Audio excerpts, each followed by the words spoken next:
చిన్న కుందేళ్ళు బలము లేని జీవులు అయినను అవి పేటు సందులలో ఏం చేసుకుంటా ఉన్నాయి? నివాసం ఏర్పరచుకుంటున్నాయి. కుందేళ్ళు బలము లేని జీవులే, కానీ బలహీనమైనటువంటి జీవులే. అవి ఎక్కడ తమ నివాసం ఏర్పరచుకుంటా ఉన్నాయి? పేటు సందులలో నివాసం ఏర్పరచుకుంటూ ఉన్నాయి. ఏదైనా క్రూర మృగం గాని, ఖడ్గ మృగం గాని, భయంకరమైనటువంటి సింహాలు గాని మరి ఏవైనా వాటి మీదికి వస్తే, కుందేలు మీదికి వస్తే ఎక్కడికి వెళ్తుంది? అది పేటు సందులలో నివాసం ఏర్పరచుకుంది. కాబట్టి ఆ యొక్క బండ సందులో ఉన్నటువంటి ఆ యొక్క అద్భుతమైనటువంటి తన నివాసంలోనికి వెళ్ళి దాక్కుంటుంది. కాబట్టి సురక్షితంగా ఆ కుందేలు ఉంటుంది. ప్రియ దేవుని బిడ్డలారా, మనము ఆలోచన చేద్దాం. ఒక ప్రశ్న: కుందేలు బలమైందా? సింహము బలమైందా? ఏం బలమైంది? కుందేలు బలమైందా? సింహము బలమైందా? చిన్నపిల్లలకు ఒకవేళ ఎగ్జామ్ పెడితే చిన్నపిల్లలు ఏం చేస్తారు? టిక్ ఎక్కడ పెడతారు? సింహమే బలమైంది అని టిక్కేస్తారు. మరి మనం చెప్తాం పెద్దవాళ్ళుగా, సింహము బలమైందా? కుందేలు బలమైందా? అమ్మా, కుందేలే బలమైందా? కుందేలే బలమైందా? ఎలా? ఏ విధంగా మీరు చెప్పగలుగుతున్నారు? సింహం వచ్చేసింది. సింహం వచ్చేసి అక్కడ గాండ్రింపు, భయంకరమైనటువంటి గర్జన చేస్తూ సింహం వచ్చింది. సింహం వచ్చిన వెంటనే కుందేలు ఏం చేస్తుంది? వెంటనే బండ సందులో ఉన్నటువంటి తన నివాసంలోనికి వెళ్ళిపోతా ఉంది. వెళ్ళిపోయినటువంటి ఆ కుందేలు మరి చూసింది సింహం, అరే కుందేలు నాకు ఇప్పుడే కనపడింది కదా, ఎక్కడికి పోయిందని చెప్పేసి మరి ఆ యొక్క బండ ఉంటుంది. ఆ బండకు సింహానికి ఎంత దూరం తెలుసా? జానడే దూరం. ఎంత? జానడే. కానీ ఆ సింహము ఆ కుందేలును ఏమీ చేయలేకపోతుంది. అరుస్తా ఉంది, గర్జిస్తా ఉంది. ఈ అరుపులకు ఇంకా 10 సింహాలు వచ్చాయి. ఎన్ని సింహాలు వచ్చాయి? ఇంకా 10 సింహాలు వచ్చాయి. ఈ 10 సింహాలన్నీ కూడా ఇదిగో ఆ యొక్క చిన్న కుందేలు పిల్ల కోసము గర్జిస్తూ ఉన్నాయి. కానీ ఈ కుందేలు పిల్ల ఎక్కడికి పోయి కూర్చుంది? బండ సందులో ఉన్న చిన్న సందులో అది దూరిపోయి అక్కడ ఒక నివాసం ఏర్పరచుకుంది. దర్జాగా కూర్చొని కాలు మీద కాలేసుకొని హ్యాపీగా కూర్చొని ఉంది. అవి అరుస్తూనే ఉన్నాయి, గర్జిస్తూనే ఉన్నాయి. కానీ ఈ యొక్క మరి బలము లేని కుందేలు వెళ్ళి ఎక్కడ ఉంది?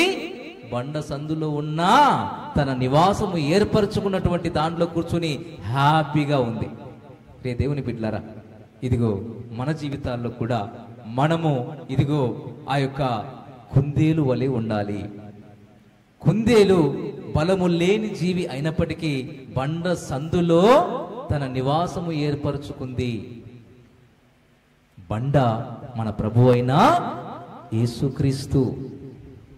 బండ మన ప్రభు అయినటువంటి యేసుక్రీస్తులో మనము ఎప్పుడైతే నివాసము ఏర్పరచుకుంటామో, దుష్టుడు మన దగ్గరికి వచ్చినా, దుష్టుడు మనల్ని చిక్కుల పెట్టాలని చూస్తున్నా, సింహము వలె గర్జించినా, హ్యాపీగా జాలీగా నువ్వు ఏర్పరచుకున్నటువంటి నివాసము ఏదైతే ఉందో ఆ బండ క్రీస్తులో నువ్వు హ్యాపీగా ఉండగలుగుతావు. కానీ ఒకవేళ అలాగు లేనట్లయితే, ఒకవేళ ఆ కుందేలు వలె నువ్వు గనక ఆ నివాసము ఏర్పరచుకోలేకపోతే, ఆ బండ అయినటువంటి క్రీస్తు దగ్గరికి నువ్వు రాలేకపోతే ఏమవుతావు? సింహానికి ఆహారం అయిపోతావు. సింహపు నోట్లో ఒక చప్పరింపు, ఒక్కసారి అలా చప్పరించిందనుకో, అందనుకో అయిపోయాయి. అలా అయిపోతాయి మన జీవితాలు కూడా. ప్రియ దేవుని బిడ్డలారా, ఆ బండ సందులో తన నివాసాన్ని ఏర్పరచుకుంది ఈ కుందేలు.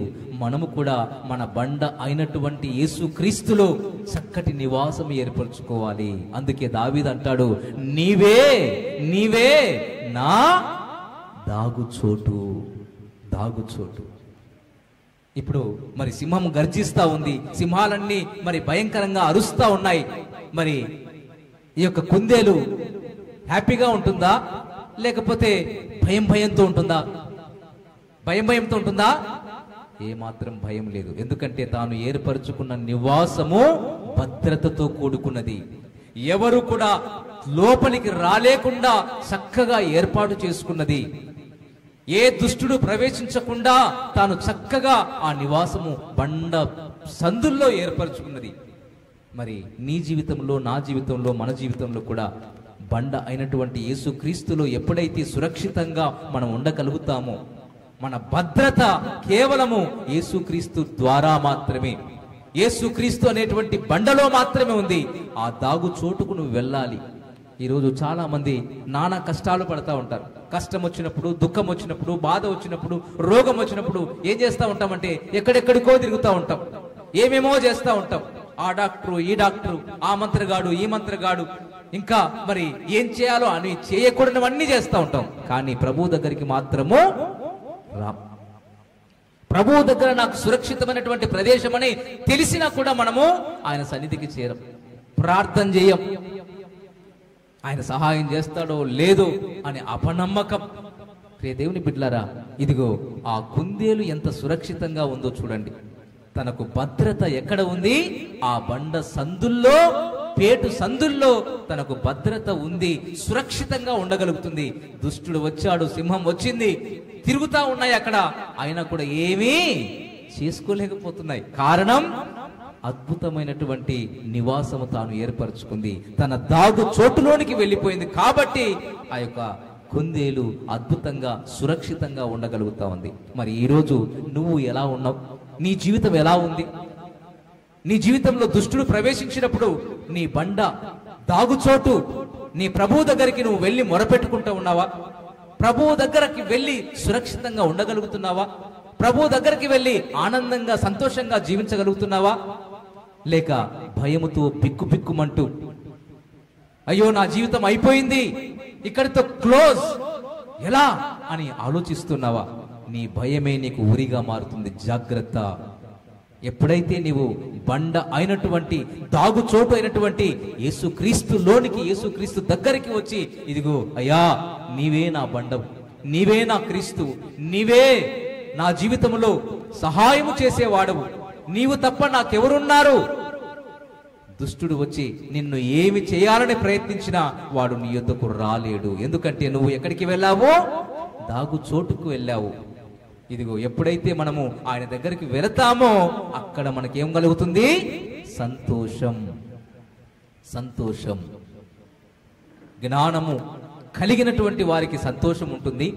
అలాగే ఇదిగో ఇక్కడ బండ సందులలో ఏర్పరచుకున్నటువంటి నివాసం, దాగు చోటుకు వచ్చినటువంటి వారికి ఏం కలుగుతుంది? సంతోషం కలుగుతుంది.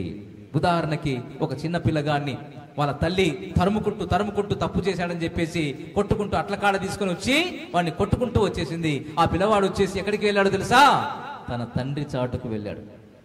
తన తండ్రి చాటుకు వెళ్ళి దాక్కొని ఉన్నాడు. అప్పుడు ఆ తండ్రి అంటున్నాడు, ఇక చాలే, ఏం కొడతావు? నా మీదకి అట్ల కాడ తీసుకొచ్చినట్టు వాడి మీద కూడా వెళ్తావా అని గట్టిగా అరిచాడు. ఆ తల్లి, నువ్వు ఎప్పుడింతే, పిల్లల్ని మరి ఏమాత్రం భయం పెట్టనియవు అని చెప్పేసి ఆ తల్లి ఏం చేస్తుంది? వెళ్ళిపోతుంది, తిట్టుకుంటూ వెళ్ళిపోతుంది. కానీ ఈ పిల్లవాడు సంతోషంగా ఉంటాడా లేక ఇంకా ఏడుస్తూనే ఉంటాడా? సంతోషంగా ఉంటాడు. ఎందుకు? ఆ తల్లి వెళ్ళిపోయింది. ఆ తల్లి వెళ్ళిపోయింది, తోక ముడుచుకుని వెళ్ళిపోయింది. ఈ పిల్లవాడు తండ్రి చాటు దగ్గరికి వచ్చి ఆనందంగా, సంతోషంగా ఉంటాడు. ఎందుకంటే ఆ తండ్రి చాటునే తనకు భద్రత ఉంది, ఆ తండ్రి చాటునే తనకు ఆశ్రయం ఉంది. కాబట్టి తాను సంతోషంగా ఉంటాడు. దేవుని బిడ్డలారా, మనము కూడా మన తండ్రి అయిన దేవుని దగ్గర మాత్రమే మనకు భద్రత ఉంది, మనకు సురక్షితంగా ఉండడానికి అవకాశం ఉంది. ఆ యొక్క పేటు సందుల్లో ఉన్నటువంటి ఆ యొక్క కుందేలు హ్యాపీగా, దర్జాగా, అంతా నిమ్మలంగా, నిబ్బరంగా ఉండగలుగుతుందంటే కారణం ఏంటంటే ఆ బండ సందుల్లో తాను ఏర్పరచుకున్నటువంటి నివాసము తనకు భద్రతనిస్తుంది. కాబట్టి కుందేలు బలము లేని జీవులు అయినప్పటికీ అవి ఏం చేస్తా ఉన్నాయి? చదవండి, మీరే చదవండి. కుందేళ్ళు బలము లేని జీవులు అయినప్పటికీ అవి పేటు సందులలో నివాసము ఏర్పరచుకొనును. మరి నీవు నివాసము ఎలా ఉంది? భద్రత కలిగి జీవిస్తున్నావా? భద్రత కలిగి నీవు నివసిస్తున్నావా? ఇదిగో నీకు కష్టం వచ్చినప్పుడు, దుఃఖం వచ్చినప్పుడు, బాధ వచ్చినప్పుడు నీ దాగు చోటు దగ్గరికి నీవు వెళుతున్నావా? లేక బలహీనమడి పడిపోయి కృంగిపోయి శ్రమ దినమున కృంగితే చేతకాని వాడవైపోయి అసంతోషాన్ని, అసమాధానాన్ని, అశాంతిని అనుభవిస్తున్నావా? అయితే ఈరోజు నీకు సంతోషకరమైన వార్త ఏంటంటే, ఇదిగో నీ దాగు చోటు దగ్గరికి నువ్వు వెళ్ళు. బండ సందుల్లో ఎలాగైతే కుందేలు తన నివాసం ఏర్పరచుకుందో, నీ బండ అయినటువంటి యేసుక్రీస్తు దగ్గర నీకు భద్రత ఉంది, సంతోషం ఉంది, ఆ యొక్క సన్నిధిలో నీకు ఆనందం ఉంది. కాబట్టి అక్కడ వెళ్ళి నువ్వు దాగుకుంటే నీకు మంచిది, అది నీకు సురక్షితం. కాబట్టి ప్రియ దేవుని బిడ్డలారా, మనము ఆ రీతిగా మనము అక్కడ సంతోషము కలుగుతుంది. కాబట్టి మనము మన జీవితాల్లో ఆ రీతిగా బండ సందుల్లోనికి వెళదాం, మన దాగు చోటు దగ్గరికి వెళదాం.